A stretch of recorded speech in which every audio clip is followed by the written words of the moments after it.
Hi there. So there's only 46 chapters in our Maniac McGee, so 2 more and then we're done. Anyway, let's get started. Chapter 45. McGee! Maniac's first groggled thought was that it was the buffalo calling to him. Then he thought, it's the superintendent. He's discovered me, and he's come to kick me out.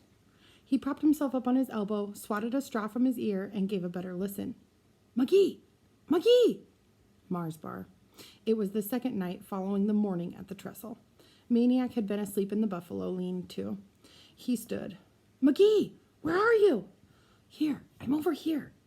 He headed toward the voice over the hoof-chopped earth. The moon was full. He could see Marsbar's dark form against the fence. Then he could see his eyes. What are you doing here? I've been looking for you. I heard you were hung out here. Where did you hear that? Amanda Beale. You really sleep here, man? What do you want? Where's the buffaloes? I can't see them. They're sleeping, like every other person that's got any sense. What are you doing out here at this time of night? I snuck out. I'm not there when they wake up. They'll figure out I'm running, like usual. Ain't you afraid in there? No. They both fell silent. Cricket talk and fireflies held the night. McGee? Yeah? I gotta ask you something. Go ahead. Why didn't you go after the kid? Why'd you go away?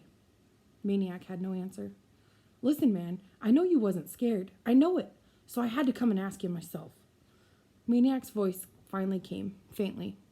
Is he okay? I asked you first. Maniac drew a long breath. You want to come in? Marsbar laughed. You kidding? I ain't no buffalo gonna eat this dude. They don't eat people. You come out here, man. Maniac climbed the fence and he started to walk. Marsbar walked with him. Maniac told him the story of his parents' death. He told them about his problem with the trestle and how he had learned to avoid it. And then, all of a sudden, there I was on the platform, looking at it, closer to it than I have ever been before, up on the same level. I always saw it from down below before. Now, I was up there too, where they were, looking down, and it was just more real than ever. The nightmare was worse than ever. I saw the trolley coming. I saw it falling, like them. They walked in silence past the silo-shaped cage of the broken-winged golden eagle. Marsbar swallowed hard. His voice was hoarse. I knew you wasn't scared. Maniac sniffled. I don't remember much. Next thing I knew, I was somewhere on Swede Street. Somebody came down the east end like you did, all by himself. A fish belly got up all in my face. He rippled a stick along the deer pen fence. I knew. Oh. Well. Let's try again. I knew scared wasn't it. So, Maniac said, what happened? Marsbar laughed and wagged his head. Happened? Man, I still don't believe it. He rippled the fence again. That little honky, he looks at me all his crybaby face and says, okay, can I go out and get his brother? Well, I'm looking around like, who? Me? Is somebody else here? I says to him, who you talking to? Me? I'm just pulling his chain, only he doesn't know it. Cause I'm ticked a little, you know? Cause there he was hollering up for you along the street when I'm standing right alongside you. You understand what I'm saying? Maniac nodded, and out of the darkness came the strangest sound. It was kind of like an amplified gulp. Marsjar jumped. What's that? Emu, said Maniac. Over there. Behind the nearest fence loomed a tall, thin neck topped by a small head. What? Emu. Second largest bird in the world, after the ostrich. They're from Australia. I don't remember studying about no emu. You had buddies? You're buddies with all these dudes? No, just the buffalo. So go ahead. What happened? What happened? Marsbar snorted. What happened was I went out and rescued the dumb little fish. Like to get myself killed. Maniac touched Marsbar's arm. He's okay? Marsbar snickered a little. Yeah, he's okay. But that ain't the main part. The main part is how he was all grabbing onto me, coming off them tracks, shaking and shivering and hugging me like he wanted to climb right inside me. I was afraid. He shook his head, giggled. Afraid the fish belly might kiss me. They both laughed. Maniac tried to picture it. The two of them making their way across the trestle, tie by tie, arms wrapped around each other. And that ain't even the mainest part, said Marsbar, his voice rising in wonder. Even when we got off, he wouldn't let me go. "We're off of it," I said to him. "You're rescued." But all he does is grab me harder like he's an octopus or something. Off the platform, down the steps, on the street, still doing it. And I couldn't even pry him off.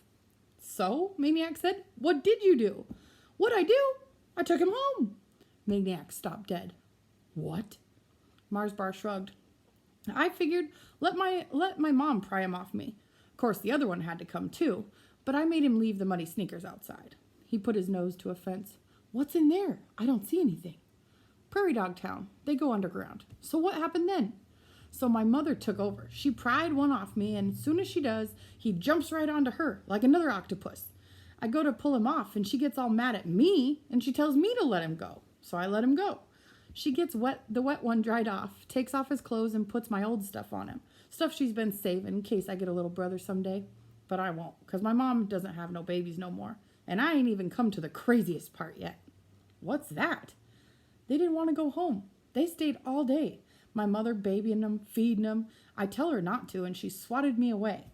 Sometimes my mom ain't got no sense. She makes me play games with them, Monopoly and stuff. Finally, my father drives them home, and it was after dark. They're getting me out of the car, and know what they say to me? I'm in the car too." He wagged his head. "They asked me to come in and play that game of theirs. Rebels. They were like begging me. They say, 'Come on, please. If you play with us, we'll let you be white.' You believe that?" Maniac chuckled. "I believe it." They walked on. "McGee?" "Yeah?" "I have to ask you something. Now I gotta tell you something. You smell like a buffalo." Ears of 100 different shapes prickled at the long, loud laughter of these two boys. "McGee," Mars Bar said after a little while. "Yeah?" "My mother wants to ask you something too." "Your mother?" "Yeah, like I told her about you, you know. Actually, she already knew about you." "So?" "She wants to know, like, why you don't come over to our house." Maniac turned, stared directly at Mars Bar. Mars Bar looked away, and he said nothing more. They walked on, silent among the crickets and fireflies. Having made a full circle of the zoo, they were back at the pen of the American bison. Maniac said, "I can't." "Why not?" said Mars Bar. "My house not good enough? Is it my mother?" Maniac struggled for the words. "I didn't say I didn't want to. It's just, I don't know. Things happen. I can't." "Look, man," Mars Bar snapped.